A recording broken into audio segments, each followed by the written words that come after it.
राम राम, हरे राम राम राम, सीता राम राम राम, हरे राम राम राम, सीता राम राम राम, हरे राम राम राम, सीता राम राम राम। बोले रामचंद्र महाराज की जय जय श्री राम।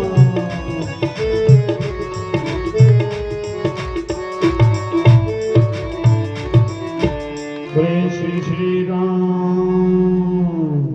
देखिए राम का अर्थ पता क्या है सर को? राम का अर्थ है आराम, राम का अर्थ है आराम। आराम कैसा है? जीवन में परिश्रम के सिवा कुछ नहीं कर सकते। कार्य करने की क्षमता आप में, ठीक है, रिजल्ट देना उसके हाथ में। राम जी जो है ना एक परिश्रम है। आपको पता भी होगा कि बात भी बार बार चलती है कि एक नाम है मुझे, उनका पूरा नाम ही माँ जी थे ना। वो बड़ा ही देहाती गांव था, मतलब बड़ा ही अनपढ़, बड़ा ही बैकवर्ड एरिया था। उनकी पत्नी गर्भवती हुई तो वो हॉस्पिटल नहीं पहुंच पाई रास्ते के नहीं होने के कारण, तो मृत्यु को प्राप्त हो गई। नेहरू जिस समय सत्ता में थे उनके पास गए कि रास्ता बनवा दो, तो उन्हें कौन चढ़ाएगा पढ़ना पड़ता। उन्होंने मन में संकल्प ले लिया कि मेरी पत्नी गई है तो आने वाले समय में हमारे गांव में दुख नहीं होना चाहिए। जब पहली बार वो अकेले वहां पे लगे ना गुड़ाई करने, तो दुनिया हंसी, अरे माँ जी पागल हो गया पत्नी मरने के उपरांत। 20 साल लगे रहे ना, 20 साल। उसके उपरांत दुनिया देखने लगी और पहाड़ ने भी रास्ता दे दिया। क्यों दे दिया? कि जहां लगे रहोगे वहां पर प्रभु को भी झुकना पड़ता है। जो कार्य करता है ना, ऐसा नहीं हो सकता सफलता आज ना मिले कल ना मिले, मिलेगी मिली आवश्यकता है, पर लेकिन लगना पड़ेगा। मन उधर लगाया काम पे चले जाते हो, शरीर से काम नहीं होता। शरीर तो एक संबंध है, सिग्नल मन का ऑर्गेनाइज होता है। तो राम जी जो थे ना, कल राज्य अभिषेक होना था।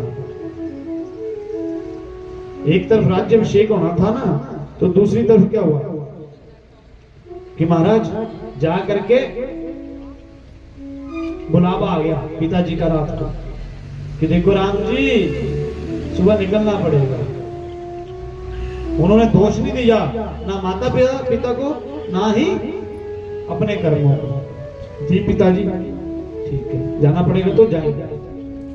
ना उनको राज्य की खुशी थी, ना उनको वनवास की खुशी, ना दुख ना सुख। आप सबको पता है उस समय के सबसे समृद्ध फैमिली जो थी पूरे संसार में अयोध्या थी। जो भरत नाम पड़ा इंडिया का, उनके वंशज थे राजा भरत। सोचो कितनी संपत्ति होगी। हाँ भैया जब मैं बोलूंगा तब बिलाना। सोचो कितनी भैया इधर उधर पंडित थोड़े आगे पीछे हो जाइए, आपको नजर लगा रहे सारे। हाँ तो क्या हुआ कि जा करके कोई खड़ा नहीं होगा फालतू इधर उधर ना। हाँ तो क्या हुआ कि जा करके देखा कहां पहुंचे थे। शब्दों को आगे पीछे करवा देते फिर बड़ा मुश्किल हो जाता है। हाँ भरत जी, भैया के लिए जोरदार तालियां ऐसे रखा करो। भरत जी के नाम से नाम पड़ा था। आप सोचो छोटा सा एमएलए बुलाना हो तो कितनी व्यवस्था करवानी पड़ती है। अंबानी जी को बुलाना हो तो कितनी व्यवस्था करनी पड़ेगी। सोचो उस समय के सबसे समृद्ध थे राजा राम। जब पता चला होगा कि वो राजा उसका पुत्र वनवास जा रहा है, और दूसरी बात जो है धारण क्या कर रखा उन्होंने, अपनी जो है सारा कुछ छोड़ करके, और अभी जो है वेशभूषा बदलते सारे वनवासियों को कपड़े धारण कर लिए सारे। तब भी मिलना चाहते होंगे ना, अंबानी गाड़ी में आए तभी मिलेंगे उससे, ऐसे आगे तो मिलेंगे लोग नहीं। चाहे नॉर्मली कपड़े डाल के आए लोग, फिर भी उसके लिए सारा कुछ निशावर कर देंगे।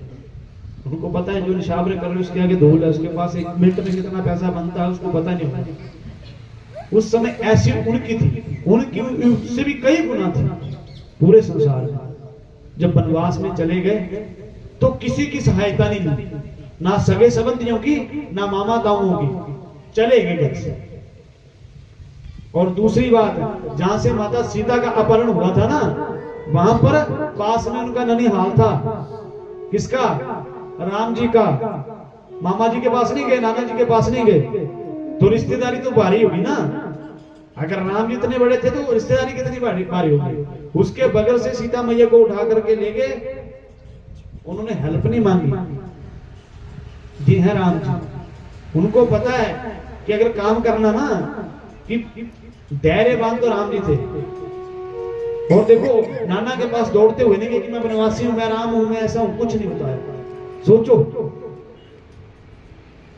दूसरी बात, सबसे बड़ा पहाड़ उस समय टूटा होगा जब लक्ष्मण जी को मूर्छा पड़ी थी।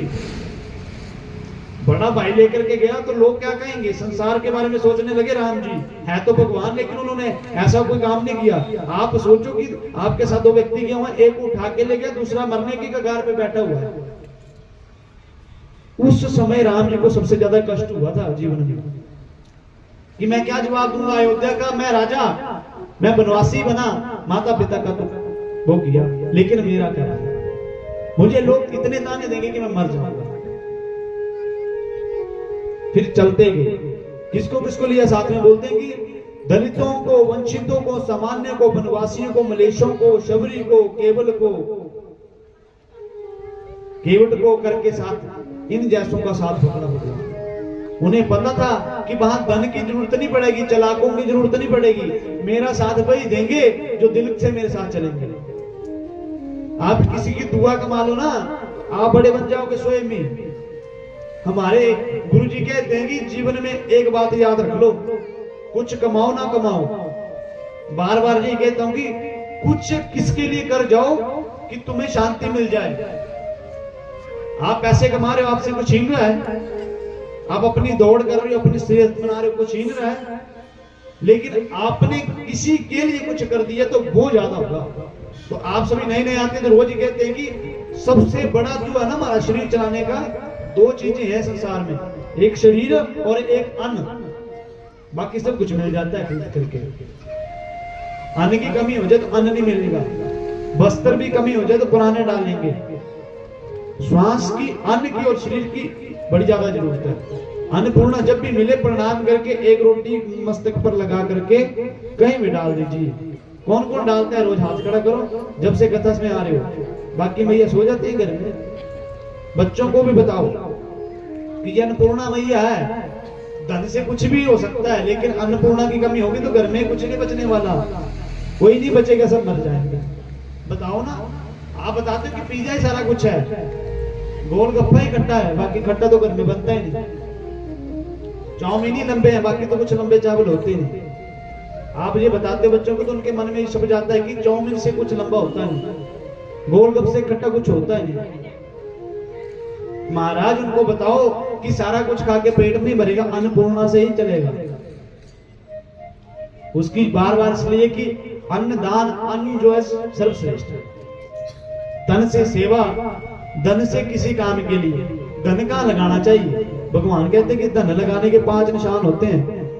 बोलते हैं कि धर्माय जस्य अर्थाय कामाय स्वजनाय च, कि धन को पहले धर्म के लिए खर्च करना चाहिए। हम सनातनी ना, हिंदू है ना, घर में एक झंडा लगना चाहिए, तुलसी मैया होनी चाहिए, ठाकुर जी होने चाहिए, विद्यमान होने चाहिए, ठीक है। कुछ दान जो भंडारे हमारे सनातनियों के लिए तो उसमें डालने चाहिए, और अर्थ के लिए खर्च करने चाहिए, बैंक में बैलेंस भी होना चाहिए, ठीक है। जश के लिए खर्च करने चाहिए, जहाँ दिखावा हो वहां भी खर्च करने चाहिए, गाड़ी होनी चाहिए अच्छी अच्छी, और भी अच्छा अच्छा होना चाहिए जश, जिससे नाम हो संसार में, जश हो गया। और चौथा हो गया जी काम आए, जिससे आगे भी काम आए। स्वजन आए, बोलते सज्जनों में भी खर्च करना पड़ता है। अब कोई एमएलए बन जाता तो लोग जाते हैं ना, क्या लेके जाते हैं कि हमारा ये कर दो, हमारा, जब नहीं देंगे बड़ा ही खराब हो गया आजकल। हम बड़े बन जाएंगे ना, महाराज हम भंडारा कर रहे हैं दूसरे, गरीब के पास तो कोई नहीं जाएगा, नहीं जाएगा ना। जब आप बड़े बनोगे तो इन 5 चीजों में ध्यान रखना। एक तरफ ही डगमगागे तो बैलेंस करना, तो स्टार्टिंग से चलो। बच्चों की कमाई 10,000, फोन कितने का 2 लाख का। मैं सोचता हूँ कि हम इतना कमाने लगे, हमारे मास्टर जी इतना कमाते हैं, कोई साहब नहीं है, फोन इनके पास बटनों वाला है। और बच्चों को देख लो आजकल कमाई कितनी। महाराज अभी नौकरी लगा हूं दिल्ली, कमरा कितने का? 5,000 का। फोन कौन सा है? हाँ जी एप्पल नया आगे वो ले लिया, चाहे 2 टाइम रोटी ना मिले। थोड़ी सी सैलरी बढ़ी, महाराज 10 लाख की बाइक, छोटी वैक्सीन अकेला नहीं जाता। पहले कमाई को बढ़ाओ, सिस्टम को बनाओ, बच्चों को सिखाओ। कमाते हैं तो कुछ घर में उनको बोल दो, थोड़ी थोड़ी जिम्मेवारी डालो, जिससे आपको पता चले, बच्चों को पता चले कि जिस रोटी को खा लेता ना, जिस कपड़े को पहन लेता ना, उसकी कीमत क्या होती है। ये राम जी जिन्होंने किसका साथ दिया था, बोलते हैं कि एक तरफ बाली था, दूसरी तरफ सुग्रीव। किसका साथ दिया था ठाकुर जी ने, राम जी ने? भैया सुग्रीव का। सुग्रीव का क्यों दिया था? बाली भी उनका भक्त था, बाली भी भक्त था ना। तो बाली कहने लगा मैं बैरी सुग्रीव प्यारा, अब गुण मोही नाथ दी मारा। ऐसे मरने वाला तो कहने लगा मैं बैरी हूं सुग्रीव का, नाथ जी मुझे क्यों मार डाला? तो याद रखना जिंदगी में किसका बैरी होना है। तो राम जी कहने लगे सुनो कि महाराज जो होता है बैरी अपनी, किसका? कि जो महाराज अपनी बहन को, अपनी घर की बहू को, अपने भाई की बहू को और अन्य आसपास के घरों गलत नजर से, गलत कार्य से देखता है, उसका विनाश हर व्यक्ति का कर्तव्य जरूर करना चाहिए, उसमें निसंकोच नहीं करना चाहिए। समझ गए ना? जो बैरी अपने घर की कन्या का होता है, अपनी बेटी का होता है, उसका उसी समय त्याग कर देना चाहिए। इसीलिए राम जी ने किसको मारा था? किसको मारा था सब जानते हैं? बोलिए महाराज। बाली को, सुग्रीव को? हाँ जी, रामचंद्र जी महाराज की। दूसरी बात आई फिर, आप सबको पता है कि हनुमान जी क्या कुछ नहीं कर सकते थे? कर सकते थे ना? हम क्या करते हैं कि हम बड़ी बड़ी बातें करते हैं लेकिन अपने घर में नहीं करते हैं। बड़े बड़े ज्ञानी हमें मिलते हैं, वो हमारे साथ चर्चा करते हैं, उनके घर चले जाओ, उनके बच्चों से बात भी नहीं करते। वेदों का ज्ञान बड़ा भारी है महाराज, संसार में बड़ी चर्चा है, हर बड़े बड़े हैं, एक नहीं है।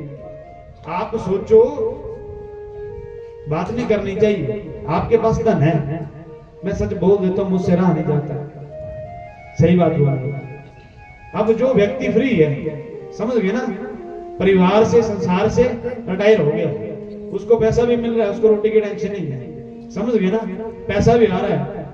अब वो कोई 25-30 साल का लड़का होगा, 20 साल का लड़का होगा, कुछ जानता नहीं जानता होगा, कुछ ना कुछ तो उसको कमाना पड़ेगा, नौकरी नहीं होगी तो कमाना पड़ेगा। उसका 80% दिमाग यही में होगा कि मुझे कोई काम मिल जाए, बाकी पढ़ाई लिखाई आगे देखना, पीछे करना बाद की बात है। पहले शरीर के लिए, कपड़े के लिए व्यवस्था बना ले।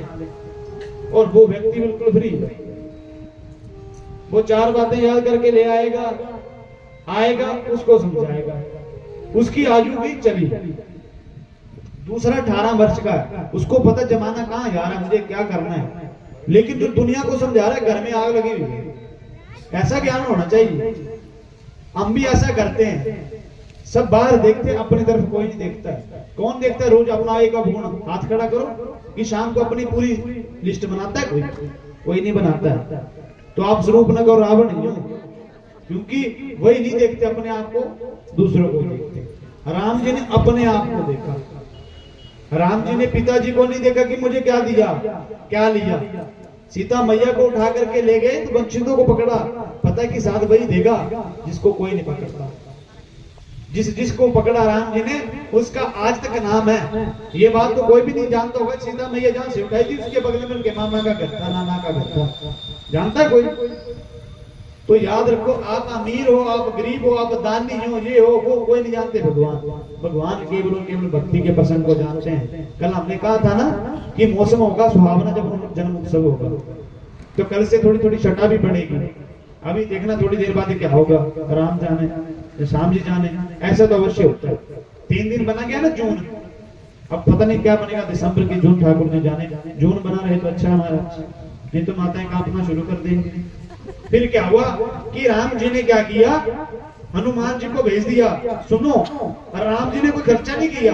जिसका दिमाग हो ना, वो 0 से भी स्टार्ट कर लेता है। हमारे बाबा जी 10 करोड़ की कंपनी लगानी है, पर पल्ले दिहाड़ी लगाता हूं। अब 10 करोड़ कहां से आएगा? तुम्हारा बाप तो छोड़ के गया नहीं था महाराज, बाप तो करोड़ों की कमाई दिहाड़ी लगाता है महाराज। ध्यान से सुनना, धीरे धीरे उठना चाहिए, सब्र नहीं है इंसान को। और रामचंद्र जी वनवास में थे, बिना पैसे के भी काम किया। हनुमान जी को भेजा लंका, उनको पता था उड़ने में माहिर हैं, सबसे फास्ट जाएंगे। हनुमान जी जाओ, फ्री में चले गए, संदेश पहुंचाना था ना, सुविधा जैसे हो वैसा काम करना चाहिए। हनुमान जी फ्री फोकट में पहुंच गए, और पहुंचे तो ये भी नहीं समझाया कि कैसे संदेश देना है। उनको पता है कि हनुमान जी परिपूर्ण है, अपने बच्चों पे ट्रस्ट करना चाहिए। अगर बच्चे कुछ कर रहे हैं तो उनका साथ देना चाहिए। माता पिता को भी ये धारणा होनी चाहिए, टांगे नहीं खींचनी चाहिए। बच्चा कोई करता है उसको जांचना चाहिए, हार जाए तो उसका फिर साथ देना चाहिए। अच्छा कर रहा है तब, और बुरा कर रहा है तो त्याग ही देना चाहिए। करना तो कर, नहीं तो तेरी मर्जी।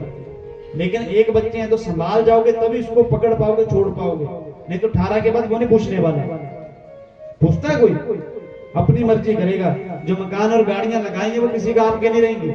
मर्जी होगी तो चलाएगा, मर्जी होगी तो बाहर चला जाएगा मैडम को लेकर के। देखते रहो अपनी गाड़ियां और अपने बंगले। महाराज फिर क्या हुआ कि जा करके जब सीता ना मैया बैठी हुई थी तो रामचंद्र जी ने छोटा रूप बनाया, अंदर चले गए, बातचीत की।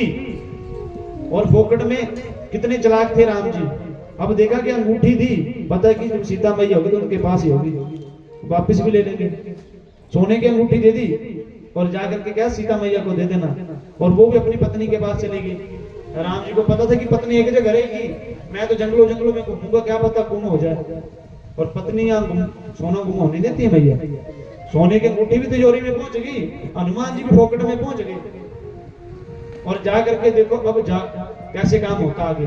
ऐसे व्यापार करना चाहिए, समझ रहे हो ना? धारणा कहां से अटैच करना, धारणा समझो कि समझने वाले ऐसे सोच रहे हैं कि पता नहीं क्या बोलना है। धारणा समझना, फोकट का काम और नाम बड़ा। हनुमान जी ने क्या किया, पहले तो पूरा हिला दिया उसका सारा बगल सगल, ठीक है ना? व्यापार करना तो ऐसे करना कि पूरे मार्केट को बिना पैसे के हिला दो, दिमाग से। दिमाग में इतनी शक्ति है, मन में इतनी शक्ति है, आप सोच नहीं सकते। जो सोचोगे वो होगा, लेकिन उस दिमाग किनारे पे ठहरा करके। फिर क्या हुआ कि दूसरी बात, अंदर गए, सारा कुछ हनुमान जी ने खाया और फिर जोर जोर से शोर करने लगे।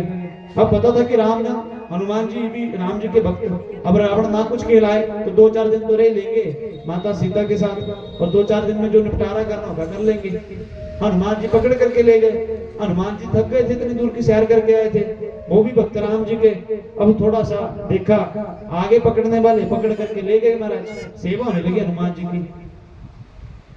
आपको पता है कि रावण को एक बार बलि ने भी हराया था, राजा बलि ने। एक और राजा थे, उन्होंने भी हराया था। तो रावण ने, जो चोर होता है ना, ठग होता है, वो दिखावा बड़ा ज्यादा करता है, सबको पता है ना, करते हैं ना। हाँ जी मैं तो बड़ी शरीफ हूँ, जो ऐसा कहते समझ लो सबसे काली है। ये तो बात पक्की है। जो अपने मुख से अपनी छवि दिखाए ना, वो तो समझ लो है ही नंबर 1 चोर पूरी मार्केट में। महाराज क्या हुआ कि जाकर के देखे ना, अब कहाँ पहुंचे, रावण जी के पास। रावण ने पूरी मूछे, आगे पीछे 2-4 बंदे रखे हुए थे दिखावे के लिए। आपको पता शहर राजा था, सोने की लंका थी। मैं हूँ रावण, मुझे जानते हो? तो हनुमान जी ने कहा कि महाराज जानता हूँ, एक बार बलि ने घसीटा था आपको। उसी समय रावण जी के टाइम में फिक्स हो गई। अब रावण क्या बताए, पूरी नगरी में तो पता नहीं था। मैंने ये तो हनुमान जी का, प्रभु जी मैंने तो ये भी सुना था कि बगल में पकड़ करके घसीटा भी था। अब कोई ऐसा कह दे आपको तो आग लगेगी नहीं, तो वो तो राजा था, आग क्या लगी, पूरी जल गई। और देखा कि अब जब रावण की जली, तो जब जली तो बड़ी बुरी जली। कहते कि इसकी पूंछ को आग लगाओ जी, बंदर बड़ा, ठीक है। अब पूंछ में जो तेल लगाया वो रावण का, ठीक है। उसमें जो डोरी बांधी वो रावण की, जो आग लगाई वो रावण की, और जली किसकी, रावण की। तो ये बात होती है, जो लगाता उसी की जलती है। तो काम करो अपना, नाम लो राम का। ये है राम जी, समझ गए? परिश्रम करना है, और जो जलाते हैं उसकी जल जाती है स्वयं में। हनुमान जी स्वयं में आ जाते हैं, और लगन के साथ काम करते रहना है, ठीक है। हवा आपकी बात हनुमान की तरह दूर तक पहुंच जाएगी, फोकट में पहुंच जाएगी, पर थोड़ा लगाए रखो। अब फोकट में कैसे पहुंचेगी? अगर आप बर्गर का काम करते होंगे, 100 व्यक्ति करता होगा, अगर आपके बर्गर में बात होगी तो मैया तो दूसरे दिन ही पहुंचा देगी पूरे गांव में। अल्लाह, आपका गोलगप्पा टेस्टी होगा तो मैया तो पूरा प्रचार कर देगी व्हाट्सएप पे, मैंने यहाँ गोलगप्पा खाया, खा के देखो बड़ा अच्छा हो जाएगा ना। 2-4 है ना वीडियो वाले, कूलर पिज्जा वाले, फलाने फलाने, इंस्टाग्राम पे कितने मशहूर हैं। मैया पहुंचा देती है ना। हम कह रहे हैं सब्सक्राइब करो सब्सक्राइब करो, क्या कहते रहते हैं पंडित जी, समझ तो कुछ आता नहीं। ऐसी दुनिया है मैया। आज नहीं, हम राम जी की तरह 14 साल में बनेंगे। जब बनेंगे तो अच्छे बनेंगे। जो 1 सेकंड में बनता है तो वो 1 मिनट में टूट जाता है। ठीक है, तो आज हम जन्मोत्सव मनाएंगे ठाकुर जी का। समय की धारणा को देखते हुए भी व्यवस्था को स्थापित करते हैं। कथा तो बड़ी ज्यादा है, मनोरंजन वाली भी है, लेकिन जैसे ठाकुर जी आपकी भावना को देखेंगे वैसे ही करवाएंगे। अब सारी माता बीच में बैठेंगी, ध्यान से सुनने का।